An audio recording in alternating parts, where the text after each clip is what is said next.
Awards. It's not just a prize, it has the power to reward teams and explore any possible future. It's not just a Awards. It's not just a prize, it has the power to reward teams and explore any possible future. It's not just a motivator either. It recognises our greatest achievements and rewards determination. It reflects our passion to exceed because it's more than delivering an exceptional guest experience. It's a testament to what truly drives us forwards. It's a collective movement. It's celebrating the Service Department Awards.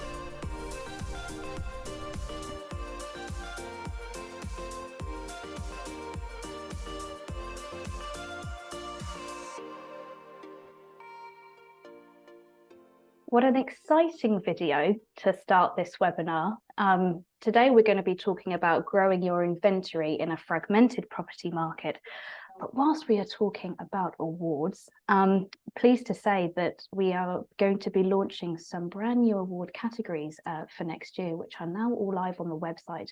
So if you want to get ahead of the game, I would definitely recommend heading on over to the Service Department Awards website and taking a look, because entries are going to be opening shortly. My name's Eloise Hanson. I'm going to be the moderator for today's conversation, and I'm the editor of hospitality here at Service Department News. And for those who don't know, we're a global B2B multimedia platform.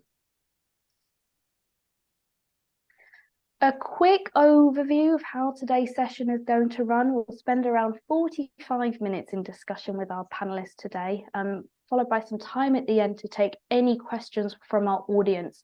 So if you would like to submit your questions, please do so using the Q&A function at the bottom of your screens.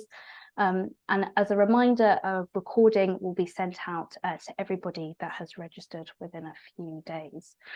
So let's meet our speakers for today, and I'm actually going to move from left to right as per the PowerPoint slides, just so that we can make it easy. And Adam, I'm going to kick off with yourself, if you don't mind. No, go for it. Adam, I'm Group COO for Charles Hope Apartments. We operate service departments. We have a build to rent and asset management and residential arm called Charles Hope Living. We also develop our own assets as well. So we have a whole host of management experience under our belt. The idea being is we can take any asset and make it perform to its most financially viable with the highest level of service as we go through. Thank you, Adam. And Ben, I'm going to come to you next, please. Ben Davis. I'm founder of a company called Saxbury. We're a commercial real estate agency. Our focus is primarily development advisory. We also work on operator search. Our clients are usually developers and landlords, investors in the service department sector, and we're brought on often at an early stage to help new entrants to the market work out and scope out new apartment hotel developments, which will lead to operator search, selecting operators for new build projects and funding. We're headquartered in the UK, in London, and focus on projects nationwide. Thank you, Ben. And Max, I'm coming to you next, please. Hi, I'm Max Walker-Williams. I'm the owner of and director of the Walker-Williams Group. And we, Walker-Williams Apart Hotels, we own, operate. We generally see the whole process from start to finish. So we acquire properties, we renovate them internally, in-house, and then we deliver a very high-end product and operate them ourselves as well. So we see the whole thing through from start to finish. We have a hotel in Chester. We have 2 in Preston, 1 in development at the moment in Ormskirk, and a couple in the pipeline, one of which is in the Lake District. Brilliant. Thank you, Max. And last but not least, Benjamin. Hello, everyone. Nice to meet you. My name is Benjamin McGee. I'm VP of Sales for Lavanda. Lavanda is a property management software and short stay solutions company. We've been around since 2016. We operate in 14 different countries, and there's about 80,000 units on the platform today.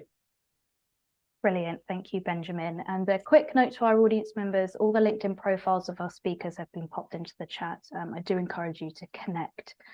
Now, before we kickstart our conversation today, I always like to run through some context just to help shape the conversation. And earlier this week, we covered news from Choice Hotels, which had announced that its brand Everhome Suites had 9 new hotels under construction across California, despite the challenges in new development projects. And conversions are also proving quite a popular route to market. I've actually lost count of how many conversion projects I have covered over the last few months. And we've got Max on the call today from Walker & Williams. He mentioned about his hotel in Ormskirk, and he's recently secured a development loan to continue with its transformation of the Magistrates Court into an apart hotel. And we're also seeing management services being launched, such as Rhodium for the branded residence sector, and it may prompt non-hospitality brands to enter the real estate market. On the next slide, and speaking of new players in the market, Yotel will launch its apart hotel product, which will be the first in Europe next year, with an opening in London. And even co-living operators such as Habit are also launching hotels, such as their latest in Berlin, the Waterfront, which is available for both short and long-term stays. And this flexible offering is something that we are going to be talking about today. Most likely it will be a major theme running through our discussion.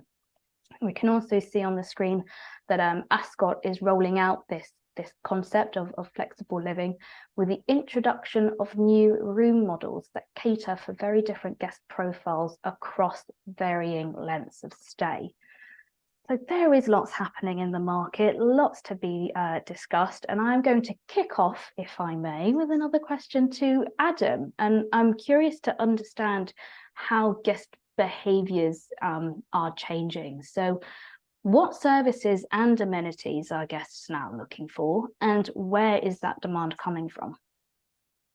I think in terms of, we're in an interesting position to kind of see the changes in the market, having been traditionally a serviced accommodation provider and something of the extended stay model, corporate travel. We've now found ourselves where we're managing assets and managing residential lifestyle, as well as we are those short-term stays of relocations and work allocation visits. And what we tend to see now is the expectations and value for money has grown significantly. People are traveling less. People expect an awful lot when they do travel. In amongst that, of course, we've got a bit of a cost or spending crisis and cost of living, where people are being very frugal with where they're spending their money, and when they are spending, they are expecting a delivery and a standard for their money. And that's kind of both not just on the short-term stays or the extended stay model, but also with the residential assets that we operate. The inception of build to rent in the UK over the last 7-8 years, and it's coming through from the first phase of developments to now is what's quite an established model. People in the market are their expectations on what they receive for their rental property have escalated. It's gone from people not understanding the idea of having the amenities to flex out and enjoy, to people who expect those with their rentals. So, you know, the generation of renters that we see now are expecting a good specified gym space. They're expecting flex work areas. They're expecting communal Wi-Fi, high-speed internet, so they can work and live and enjoy their lifestyles at home, and also having the idea of their bang for their buck. Their rental is more than just the apartment. It is the lounge area, it's the communal gardens, the rooftop pizza ovens and barbecue settings. So people expect an awful lot more, and I think now that the cost of living that people, or the proportion of their salary they're attributing to that section of their lifestyle is really squeezing to ensure that you have to deliver. And that's not just about the physical asset, the presence of the amenity, but it's also how it's run. I think people expect service. Obviously, having been hospitality, people expect resolution within minutes, not days. The traditional rental market, particularly in the UK, was obviously a bit slower to react, having to go through agents and then landlords and then eventually contractors. Whereas now people expect, any issues they do have to be resolved within hours of being reported, and also that kind of expectation of speed is really there. And again, that just kind of lends itself to lifestyle, and we find ourselves in a situation where there is an awful lot of new assets coming to market, which give renters the ability to move and effectively vote with their feet. If you're not happy with your provider, there is often in most large cities another development by another operator, and so is around the corner where they're going to give you an incentive to move. And it goes on with the kind of the idea that a lot of these units are fully furnished. You create a very mobile resident who will happily just follow the new availability to, if there's leasing up specials and opportunities there, but ultimately people to keep having that high standard and having the new property every year and move easily between the two. I think that's something we've seen a lot in terms of their expectation of that can links into the staffing element you have on site, people being there, people being responsive, and people feeling that as part of what they get is somebody there all the time that can help maintain or ensure what their product they're paying for continues. And that's the same with the shorter stays or the prolonged stay, the service accommodation. People are traveling less, but when they are traveling, they expect it to be absolutely perfect, and they have the 5-star treatment wherever they go. But their people who are paying for the travel don't always have the budget to kind of maintain that. So there's a bit of a conflict on what people can afford and what people they expect at the end. And of course, as operators go, our costs have gone up as much as everybody else in terms of energy. So in terms of making assets work efficiently has never been more important. I think the other thing that's really coming through a lot, and we're seeing it now where people are coming for their RFPs and their program of travel, is ESG and the impact on carbon emissions and performance. And although obviously it's always been a measured, in most recently, it's always been measured, it's always been there, but it's never often been something that's been requested, particularly for deciding who's going to provide your accommodation needs. So that's a new one, and kind of the investment, and not just on the development side, but also prolonged investment into assets and how they can perform, technologies that can be implemented. We're going through we've had a large-scale review. We're doing a large-scale technology implementation through Resi Central on all of our assets to ensure that they are performing as energy as efficiently as they can be, because what we want is a situation where guests can stay with us and they don't have to be told to turn their heating down, because nobody wants to be demanded on or told what to do and told how to live. So we can do this in ways not just through the technology through Resi Central, but also how we manage the building, the tools, equipment, the products that we use that go into it will all have an impact on these ESG credentials, which is really coming to be a key driving factor and decision maker for these clients. And those trends, Adam, you've touched on ESG, you've touched on services and amenities. How is that shaping growth plans in terms of what you now require from a building? Is this standalone? Are you looking to partner? I think so. Obviously, we've got a number of facets. We obviously develop our own products, which we're going through at the moment, and the specification of those assets are now changing, and what we're seeing in terms of forward investment into the performance of them is far greater than you've seen before. And I suppose that also links to when we're acquiring new assets or when we're being offered properties. One of the key, factors we're going in is, is the specification location right? Does it tick those boxes? But at the same time, is it energy efficient enough?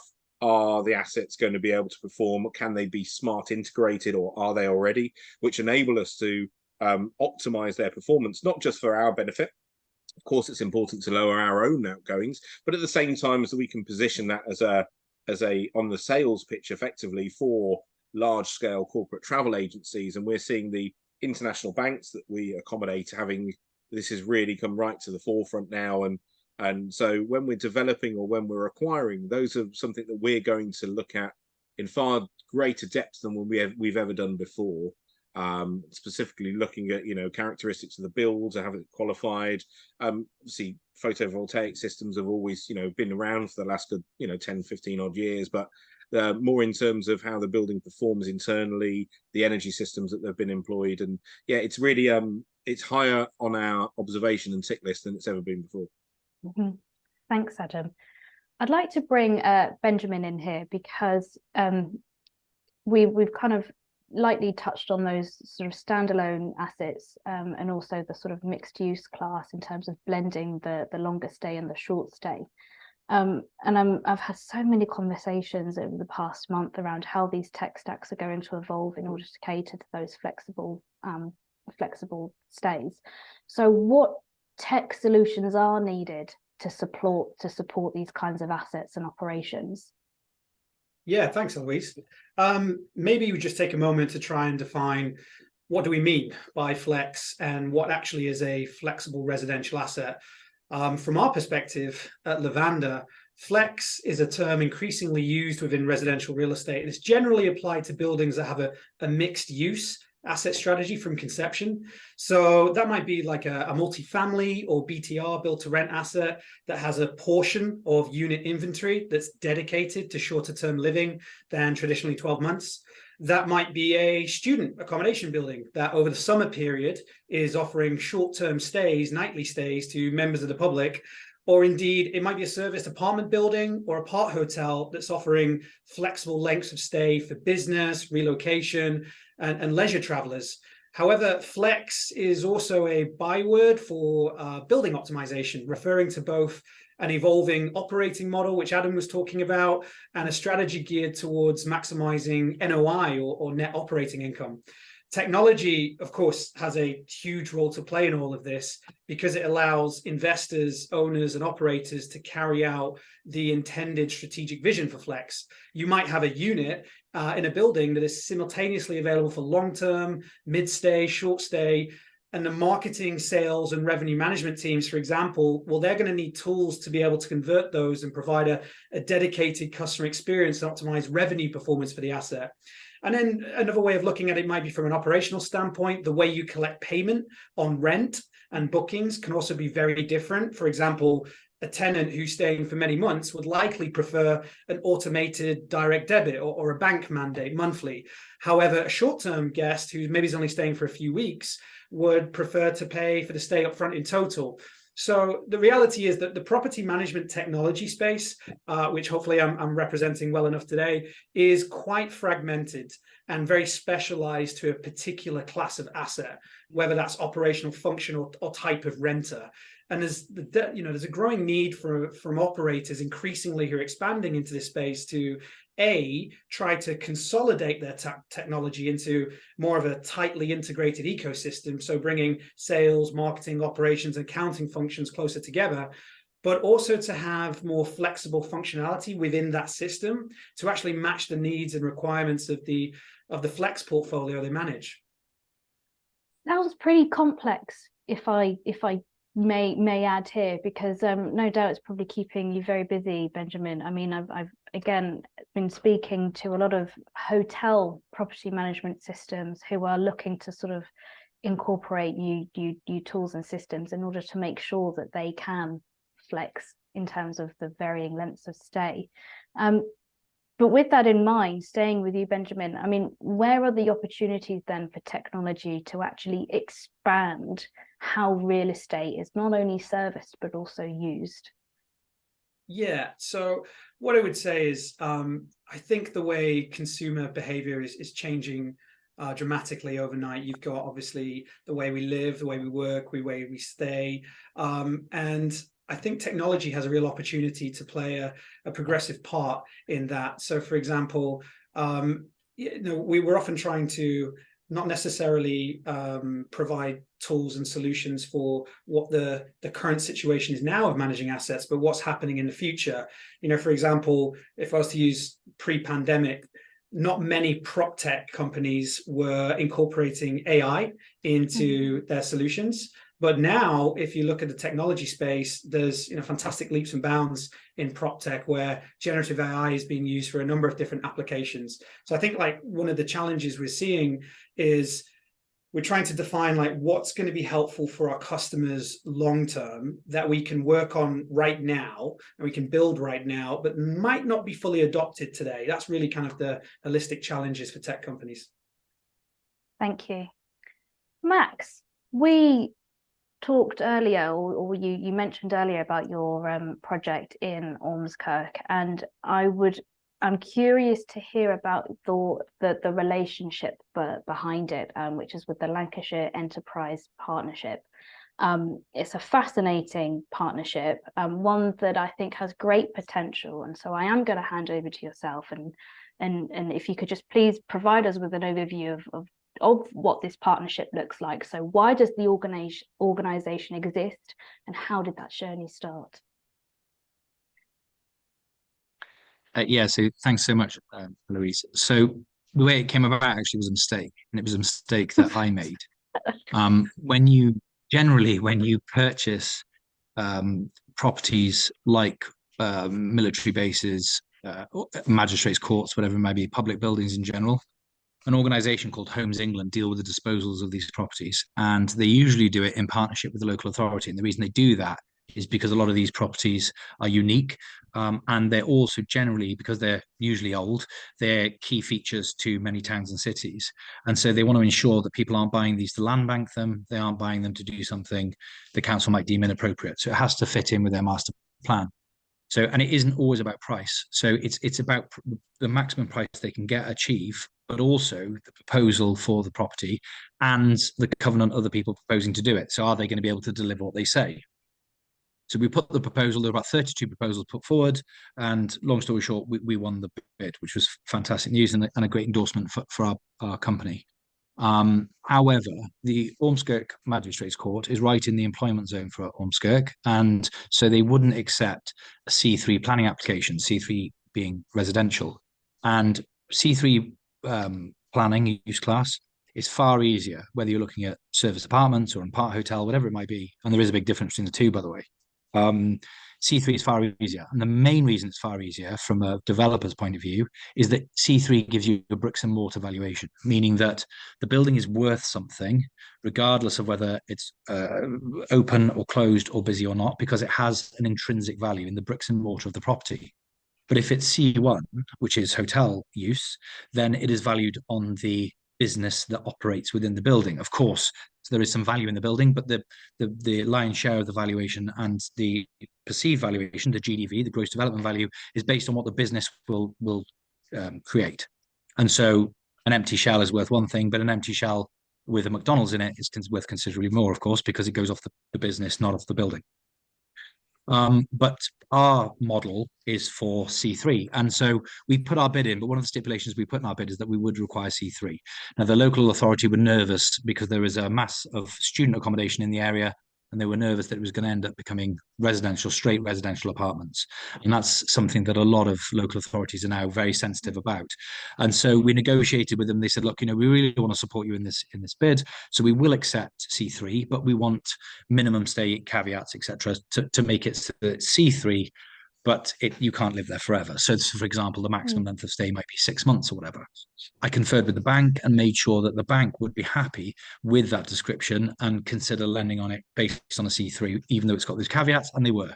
Now, the mistake came when we actually we won the bid, sort of 6 months later, we put the planning application in, and it was for C1. It was a complete error, genuine human error. We went C1. I didn't notice it, which was my mistake because the buck stops with me. And we landed the planning permission. Interestingly, on a side point, every planning permission I've ever done, planning application I've ever done, has taken anywhere between 4 months and 2 years. I don't know everyone else's experience, but particularly in Chester, it can be hard work because they're all buildings. Because this was a bid process and it was a building owned by the council themselves, the planning process took 9 weeks from start to finish. So we had full planning in 9 weeks, which is just an interesting side point. It was only when we got the planning permission that I realised that disaster had happened and we had C1 planning permission. So I went to the authority and said, would you be willing to reverse it? Can we reapply? And the answer was no. And so we were stuck with C1 planning permission. Now, the problem with that is that the valuations that we're getting are now based on what the business is going to achieve at the end, not what the building is worth today. except with Ormskirk, there are no comparables because there are no other hotels of any description anywhere near it. And so the valuations I was getting coming back were really, really abysmal, so bad that it was a non-starter. I wouldn't be able to develop the property out. And I was genuinely stuck. Really, really big learning lesson there for people who are like me, aren't too great at the detail. Sometimes you need to keep an eye on these kind of things, because that small little, just ticking the wrong box on the planning application caused me a world of pain. The local authority were so keen to see the development delivered on the proposal that we proposed that they introduced us to a group I'd never heard of before called the Lancashire Enterprise Partnership. The Lancashire Enterprise Partnership was set up to effectively create jobs. And I actually think it's a really, really good idea. And it is delivering as intended. And what government, local and national, decided was that we need to find a way to allow the public sector and the private sector to work together to create sustainable jobs, which can only really happen in the private sector, because everybody in the public sector, of course, is paid out of tax. So you can't create sustainable jobs when you're paying people out of other people's tax. So it has to be in the private sector. Only the private sector can create real jobs. And so how do they do that? Well, the way they do that is they lend money to the private sector from the public sector, but they do it in such a way that it's for developments that have community interest, that are going to create jobs, and that might be perfectly economically viable. These aren't, investments in charities or anything. We're a real business, and we very much want to make a profit. But for the reasons I've described, we weren't attractive to high street banks. And it wasn't that the development, there was anything wrong with the development. It was just literally that it was the wrong planning class. And this was a great example of a historic building, the oldest purpose-built magistrates court in the country. One of the three guys that was tried for being Jack the Ripper was tried there. So some fantastic history, locally and nationally. Some of the trials and tribulations of human life going all the way through, some of the newspapers and things that we found in the floorboards, advertisements and things that we'll be putting up around the court, around the hotel, are fantastic. And so everybody wants to see it delivered. And at the end of it, we're left with a fantastic project that is self-sustaining, that creates jobs. We've repay an amount that means that the Lancashire Enterprise Partnership is self-funding, so all of their costs are paid for by interest, but it's cheaper than the high street, and so it's a real win-win-win. And that's how I came to learn about them. As I understand, the project will also be used to house students from the local universities when it is delivered. So it's quite an interesting mix in terms of who will be using that project at the end. Ben, let's bring you in here. We've just heard an example of how Max could source sort of alternative financing in order to make sure that the project could get the go-ahead. How can operators and developers source their financing for new projects? And are banks pulling away from the service department product sector, and why do you think that is? I wouldn't say that the banks are pulling away from it. I think the service department sector is a very interesting one because, as Max mentioned here, you have both use class C1 and C3, C3 being residential and C1 being a commercial product. And so when you think about commercial products that are built, we're talking about apartment hotels usually. Sometimes they look residential, but they have a C1 use, but ostensibly they're hotel use, and the likes of Stay City, Adagio, Room 2, etc., etc. So they're commercially funded, and historically, a developer of that type of asset has been largely opportunistic. They wanted to obtain the land, get the planning, work with a development advisor like Saxbury, or do it on their own, work out what they're building and identify an operating solution, sign that operator on a lease, and then more often than not, get it forward funded by an institution. And institutions like the Aberdeens and Avivas, etc. of this world, pension funds that like long dry income with low yielding, low risk. And then obviously interest rates moved, construction costs went up, land values were still quite high. And the moment the commercial yields move out, then the pension funds look at the risk and say, it's not for us, we're not going to forward fund it. So then that really pretty much puts the kibosh on the opportunistic approach to developing with a forward funded with immediate exit. So the thinking about well, how can we deliver these hotel products? I guess one of the bonuses, if you can call it that, is other commercial use classes are also not doing quite so well. Offices, etc., Cat B, Cat C offices, and if they're in the right location and if they're the right shape, as in not too deep, and they can be converted quite easily or simply. And primarily, if the owner is not hurting and needing to dispose of the asset, a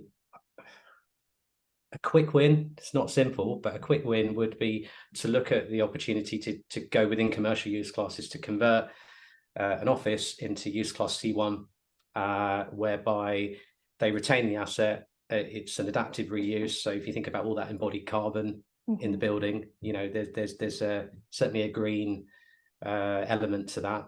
And then identifying a leading operator to sign a lease agreement subject to like a turnkey redevelopment.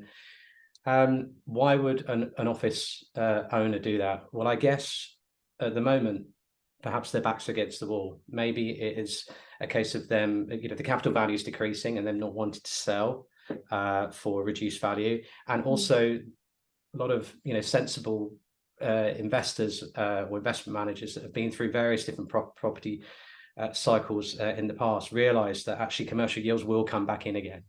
And so if you acknowledge the adaptive reuse play, the refurbishment angle, hold on to the asset, make the necessary refurbishments, bring the asset into a more defensive asset class, have a good operating solution, perhaps on a lease agreement, or who knows, perhaps even on a management agreement with a good brand. When that asset is stabilized, 3 years or something, it's going to be kicking out potentially better values than the office would be in today's money. So I think operators are facing a real big challenge at the moment. You have apart hotel companies on the one hand, and you have service department operators. They are intrinsically different, to be honest. The majority of service department operators across the country are asset light. They, up until this point, generally favour lease agreements. So they sign a lease agreement at a value that provides enough headroom for them to pay their costs, make their margin, run on 80% occupancy if they need to, and there's an arbitrage. But the big problem there is there's a big shortage of stock, residential rental stock, massive shortage. They haven't been building enough to keep up with it.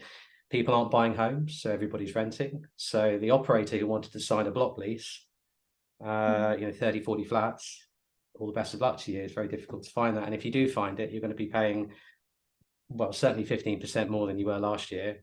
And discounts are, they may be available, but, landlords aren't making any money at the moment. So they're going to need to squeeze every last penny.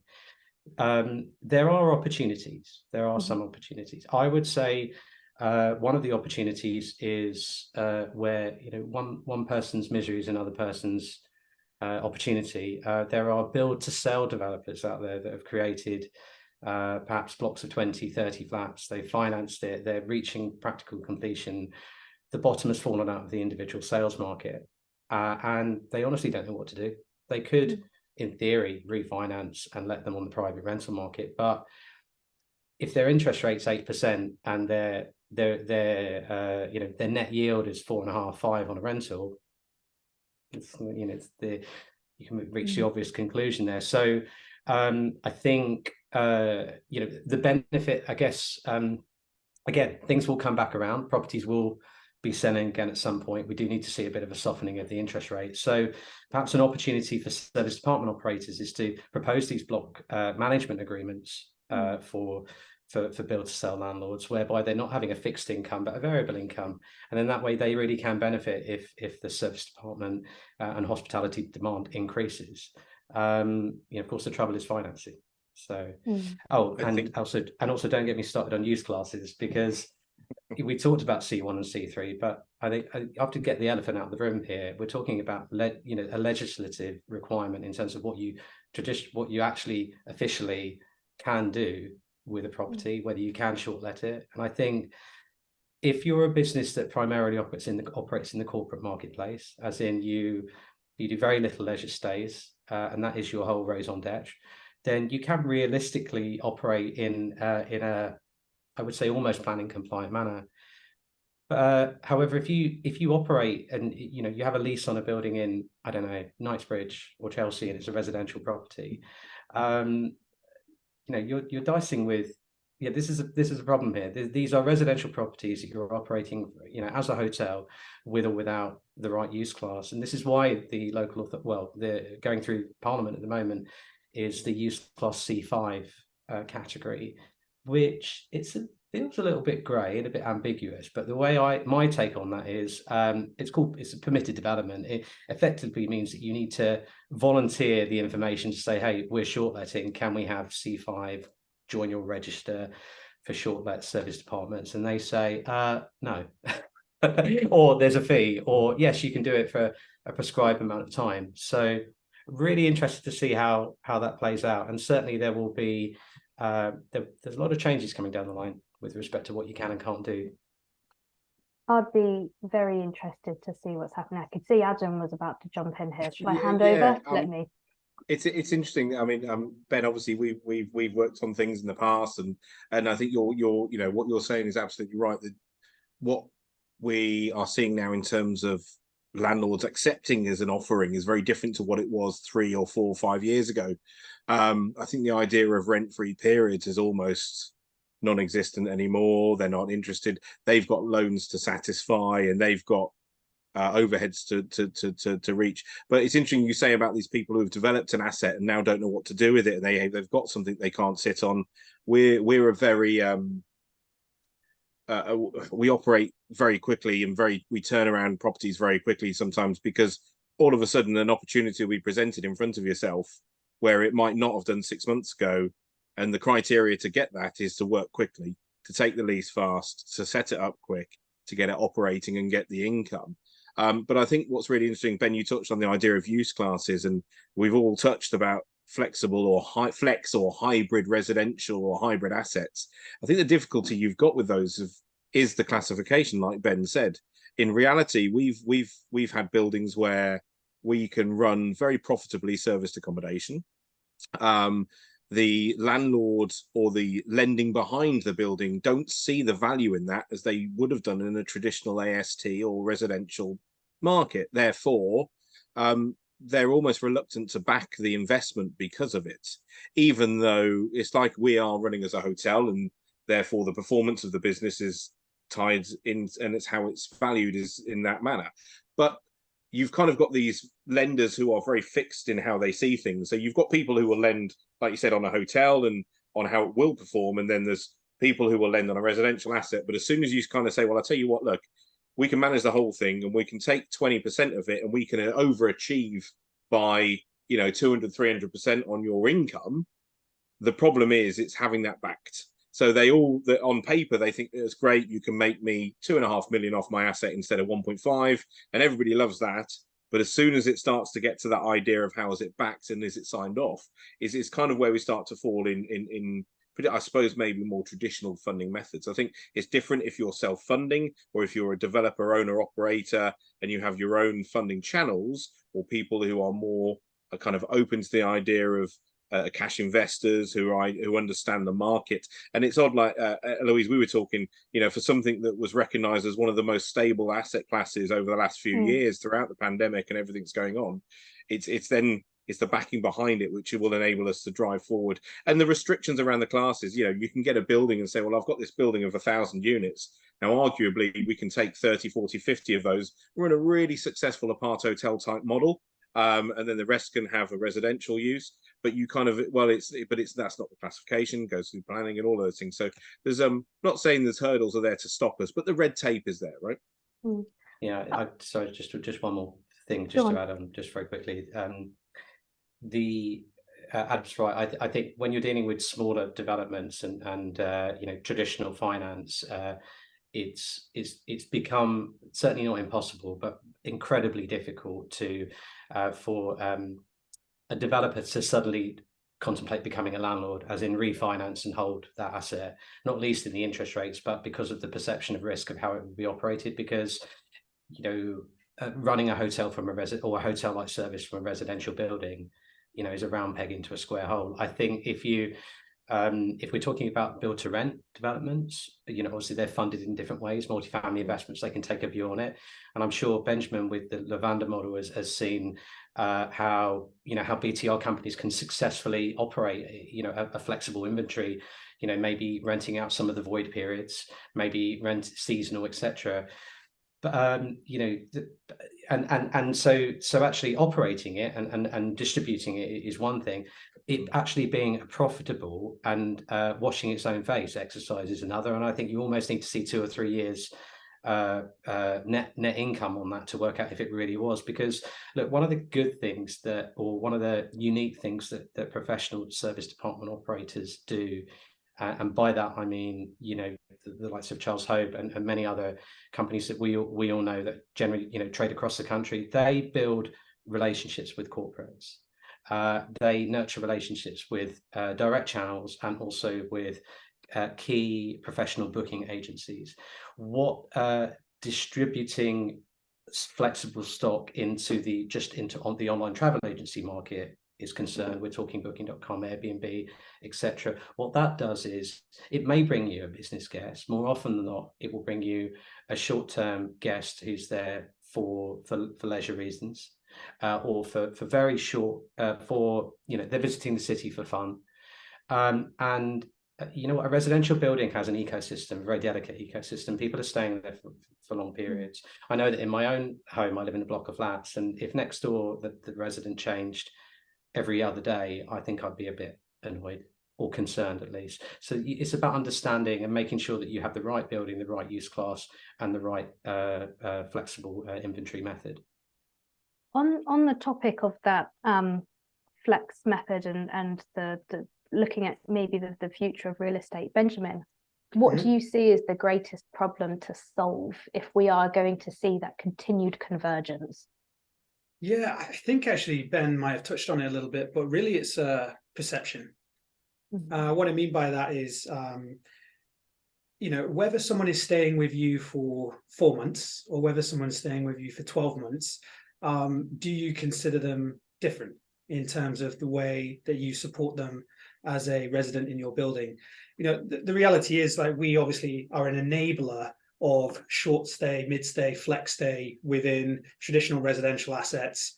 And we do that, of course, by giving an operations marketplace, which includes things like housekeeping, furniture, and access control to the units.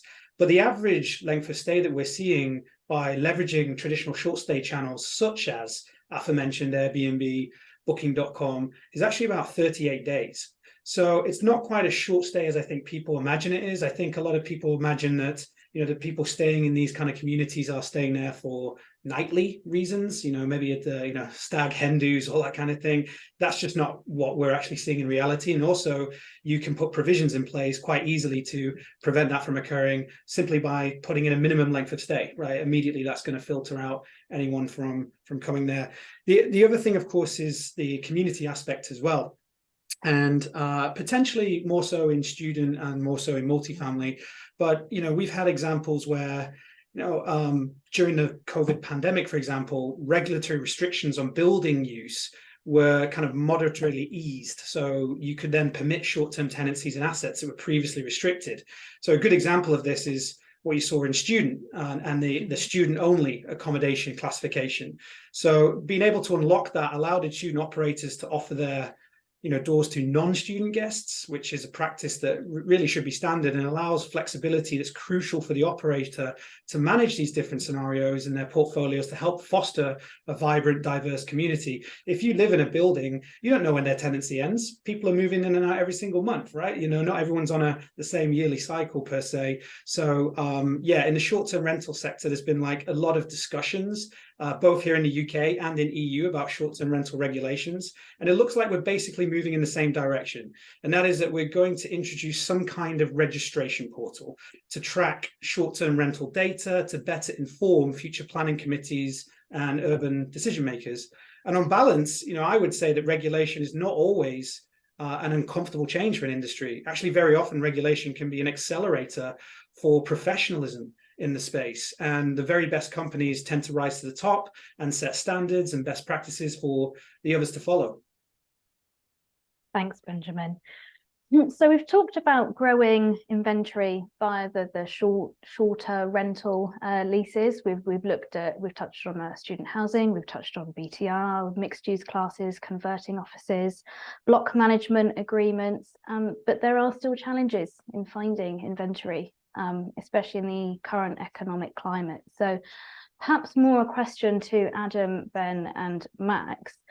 When do we expect the wheels to start turning? When are things going to change? Can somebody pull out their crystal ball, please? So I didn't. Are you asking myself or Adam? Sorry. Yes, no, please. If you want to jump in on this, Max, go for it. I think it depends. I think that if yeah, I mean Ben's absolutely right about the crystal ball. If we continue going the way we're going, and when I say we, I mean the country and the economy, both the UK and more globally, then I think that growing inventory is not going to be the problem. There's going to be a plethora of inventory to choose from. And in 08, 09, the biggest problem we had was picking the right ones because there were so many to choose from. The problem is that cash is going to become king again. So as my American friends have said for the last decade, cash is trash. But that's about to change because they're printing so much of it. That's about to change now. And I think we are going to see, or potentially we're going to see, and budget yesterday helped a little bit, but I don't think it was enough to prevent what's coming next. And what's happening at the moment is that all of the people I speak to, because as well as the apart hotels, we have a substantial sort of straight residential AST portfolio of about 184 units in the portfolio. And what my landlord friends are experiencing is a real squeeze. And if that continues, eventually, the pip's going to squeak and they're going to give up the ghost because, as Ben said earlier, landlords aren't making any money at the moment. Well, if it carries on going the way it's going, then they're going to be losing money, and they can only do that for so long before it's game over. And whilst money is becoming more and more scarce, and I believe that is I know that's happening, and it's becoming more and more expensive because it's becoming more and more scarce, cash will eventually become king again. And as I said, there's going to be a lot of, I always keep an eye on the auction catalogues because however many pages there are in the auction catalogues gives you a pretty good indication of where the market is. And in a way, the Allsop auction catalogue was like that. They almost had to deliver in a bloody wheelbarrow. And then, recently it's been a couple of pages long and it was a pretty dull affair. I've started to notice it's gone from 5 pages back to 12 to 20 to 25 pages. And so auctions are starting to become the place to be again. We're not there yet. And this isn't for sure. Nothing's for sure, of course. I can't see the future, unfortunately. But I do believe if we carry on going the way we're going, the issue is not going to be how to find and source inventory. The issue is going to be how to find the money in order to do something with that inventory. And if people have got cash flow, cash will be king again and cash flow will be emperor. So you can take properties at bargain rates, but you've got to be able to cash flow those properties until you can get them positive. Because the ironic thing that happens in these situations, happened in 08, happened before then, 1997, is that whilst prices fall through the floor, demand for rentals goes through the roof because people who are paying £8,000 a month at the moment to live in a 5-bed detached in Chester are unable, unfortunately, to meet their commitments and downsize to a 3-bed rental. And the people in the 3-bed rental downsized to a 2-bed terrace, and the people in the 2-bed terrace downsized to a 1-bedroom apartment. And so huge demand at the grassroots level, at the entry level, sort of 1-bedroom apartments, 2-bedroom apartments, goes through the roof. And so the rents go through the roof, which is great if you're a landlord, at the same time as properties becoming relatively a better value for money. But the problem is nobody's lending. So if you've got the money, very shortly, it will be a great time to be expanding if you're fortunate enough to be in that position. I have an opinion on that. So I agree with a lot of that. I'm not sure if we're going to be flooded with properties for service department operators to grow. I'll tell you why I think that's going to be the case. To take all those points, you're seeing obviously there is a housing shortage across the country, and with interest rates where they are, and the fact that we're moving into a period of where interest rates will continually be certainly a great deal higher than they have been over the last few years. We won't pick a number. Maybe it's 3%, maybe it's 4% long term. The institutional capital is now getting its hands on single family homes, or wanting to get their hands on single family homes. So, and this is all kind of driven by the fact that buy-to-let landlords have been taxed out of being landlords. You know, first you've had BTR development, which is obviously institutionally backed. Now we're having institutionally backed single family ownership. So what does that really mean? Well, I guess what it means is the future for private renters is probably quite optimistic in some respects. You know, private renters are going to end up with, eventually, when rents stabilize to affordable levels, they're going to have a good landlord, you know, an institutional landlord, rather than, you know, somebody who just appreciates that you pay their mortgage rather than treating you like a guest or a client. This is the history of the UK buy-to-let landlord scene here. But I do genuinely think that you're going to see a bit more of a split, and in the use types, back to C1 and C3. Look at it this way: in the UK, we're drastically undersupplied with purpose-built, fit-for-purpose apartment hotels within the right planning compliant use class, relative to more developed markets like Singapore, Australia, North America, etc. Why is that important? Well, I guess the industry has kind of grown in the shadows over many, many years, and it's really very it's a relevant sector that contributes to the economy, but it needs to fundamentally grow up. It needs to find its feet and become a truly institutionally investable asset class. And genuinely, the way for that to happen is a combination of three platforms: operators, buying operators, but ultimately through fit for use class planning. So I think what probably is around the corner is more conversion of offices and commercial use class into the apart hotel, so that it could be operated in a planning compliant manner, and perhaps a lot less of the private rental deals that you're seeing with service department operators signing leases. I just one final point on that. At the moment, a lot of these build to sell developers are you know, they can't get finance at the right price, so therefore it doesn't make sense to hold and be a landlord. There are buyers out there for these blocks, but they're all seeking yields of 5.2 to 5.5% net initial yield. So that means they need to obtain discounts, you know, 10, 15% when they buy the block. The developers are, you know, they're stunned when they get these offers. They feel that they're derisory, but this is where the market is. And then these the investors, the ultimate investors of these blocks, what do? They just put it into social housing. They sign leases with local authorities. So I think it's just going to make it very, very difficult in the future for service department operators, and you're going to have to work just that little bit harder to find the right stock at the right price. Just Adam? to touch on or carry on from where Ben's gone, I think absolutely right. I think there's also an opportunity particularly with the ongoing development of office space, commercial units into residential, which we all know that, you know, I'm not saying the office is dead, but it's not what it was 10 years ago, right? It's a very different marketplace. So in terms of these assets coming to kind of fruition, we're seeing, I think you're going to find a lot of build to rent providers who start to form more widespread partnerships. I know we've seen this with Lavanda and how they've helped development stabilize as they've come through. I think what you're going to see is taking them on board with more of a prolonged planning. And there's a lot of people that we sit down with and we talk about opportunities to grow and work together. Is people they use the term partnership a lot now. It's a lot more than I've heard before. I think previously people would have an asset and they would like somebody to take a 15, 20-year lease on the asset and just forget about it, whether that's through social or sort of service providers such as ourselves, or kind of another model. But what we're seeing now is the idea behind, with the investors that we work with, the developers that we work with again and again. And I think that's what you're going to see reflected in an ongoing model, particularly maybe with the larger build to rent providers. We're seeing assets that we've operated on build to rent for 3, 4, 5 years. That asset is being sold, being refinanced, repurchased by another operator. They're coming in a term that they would have had as buying distressed assets, is how they would position it on these first phase of build to rent schemes coming around, with operators who haven't quite made it through the market like they thought they would have done. So they've got an asset which is underachieving on rentals that could be managed better, could be achieving more in terms of renewals on site. And at the same time, they're coming on board where there's operators in the market and say, well, you're stable, you're happy, And like Benjamin pointed out, we've got a length of stay we're comfortable with. We've got, you know, people residing in the building who are treating it like a residence and not like a hotel. So they are respecting the areas and utilizing them and living in that community organically and harmoniously. That you then start building these and fostering these ongoing relationships. And, you know, maybe we're going to see more of these serviced operators, you know, forming these partnerships as an ongoing model where, oh, I'm building this scheme over here.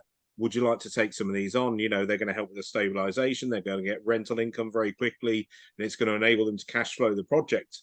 And particularly where you got phased developments and things like that. I think the opportunity's shifted. I think it's still there. I think it's thinking about being more agile in how you observe and monitor and work with, and maybe the idea of these profit share models as being more kind of standard here, where, you know, the landlord, rather than getting a management fee or having a fixed income, there's a hybrid between the two. And it's, well, look, we can do this with you. We'll give you a fixed rent of X, and then, you know, for everything we go over, you'll get a share. And obviously, again, the idea of partnership really lends to that, as being as open and working together to form that and make it go forward. Maybe, go on, Matt. Sorry, can I just touch on a point that Ben raised there? Sure. I think that just to come back on the points you raised, Ben, they were very fair. But I think one thing that there's a misconception here with respect, which is the two things I hear counter to my belief of what might happen next is, number one, that there's a massive housing shortage, and the other one is that materials are more expensive than they've ever been, and that's not going to change. The materials, obviously, history demonstrates otherwise. And in 2008, there was a housing crisis. If you look back at the papers, there was a housing crisis just then. But what people don't generally allow for is the fact that everybody shrinks down, meaning people in one-bedroom apartments move into a HMO. And a HMO is, say, for example, a traditional three-bedroom house that would normally house one family ends up housing 5 different individuals who might have had 5 apartments. So all of a sudden, if you divide how many apartments are required by 5, you'll find that there's still a hell of a lot of inventory that's no longer fit for requirement, because everybody is downsizing and everybody is cramming into spaces because needs must. I also know and believe that the velocity of money slows down, meaning that people see a dip in the market, and the people who can still enter the market and buy wait because they believe that there might be another 5% knocked off next week. So they hold fire on buying that new TV, that house, that block of apartments, whatever it might be. The people stopped buying things last week because they're waiting for Black Friday sales and that sort of thing. So the velocity of money slows right down. And the people who can't get into the market don't, and the people who can are waiting, which then compounds the issue, and more stock comes. But what's amazing about the opportunity with serviced accommodation is that when these properties come to market, and come to market they will, as distressed sales or repossessions, dare I say, and I know take no pleasure as a property owner myself in this, I'm just a realist. When these, and I've lived through it a couple of times, when these properties come to market, you might be looking at a block of apartments that doesn't stack up at 8, 9, 10% on ASTs, because the apartments command £600 a month. But if you could look at this as a savvy investor and say, well, actually, this operates really well as an apart hotel serviced accommodation, and instead of commanding £600 a month, we might be able to command £100 a night. Well, all of a sudden, that property starts to make sense. So provided that people have the cash flow, again, to get them from where the property currently is, whatever condition it is, whatever changes need to be made to that property in order to get it from where it is to where it needs to be in order to command that £100 a night.